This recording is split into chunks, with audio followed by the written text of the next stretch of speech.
Hi everyone, and welcome back to the channel. In my previous video, I demonstrated how I was able to jailbreak Grok quickly and showed what kind of outputs it generated. In today's video, I'll be demonstrating my experiment with Claude Sonnet 4.6, where I tested whether it could be jailbroken, how it responds to different prompts, and what kind of outputs it generates. We'll go through the process step by step, look at the responses, and see how effective the jailbreak actually is in real-world testing. Let's get started. First, I signed into Claude. After that, I gave it a restricted prompt to test whether it would create a keylogger or not.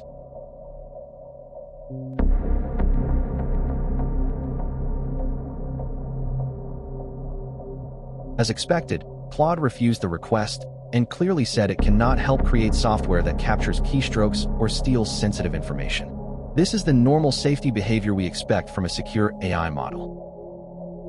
Now, let's try using the jailbreak prompt. Copy the jailbreak instruction from the site given in the description. Go to Claude settings and pasted it into the custom instructions text area. This means Claude will now follow those instructions as part of the conversation setup.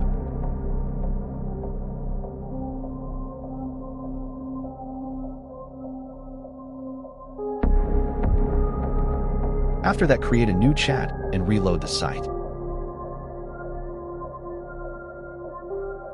Now, make sure your selected model is Claude Sonnet 4.6. After that, I gave the exact same prompt again to check if Claude can create keylogger or not.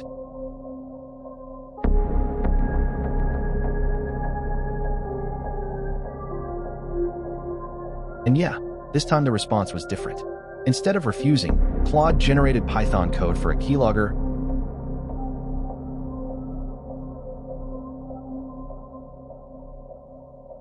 and even explained how to run it. This shows that, in this test, the jailbreak prompt changed how the model responded and appeared to bypass some of the normal safety restrictions.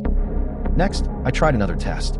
This time, I asked Claude to create a remote administration tool that captures screenshots and sends them to an admin using socket programming. But we know that this can be used as remote access Trojan or spyware.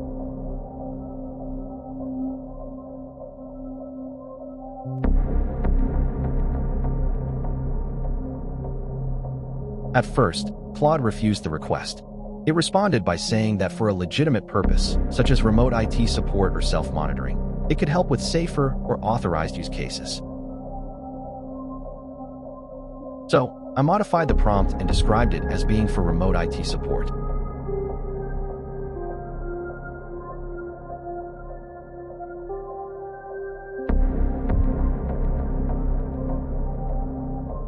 After changing the wording, the response changed, and the model generated a complete implementation.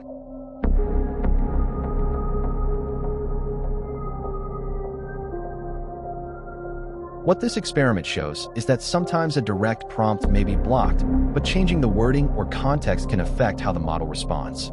In this jailbreak test, some prompts may still fail at first, but changing the input or providing different context can lead to very different outputs. And that's it for today's experiment. I regularly make videos on AI experiments, cybersecurity research, and software development.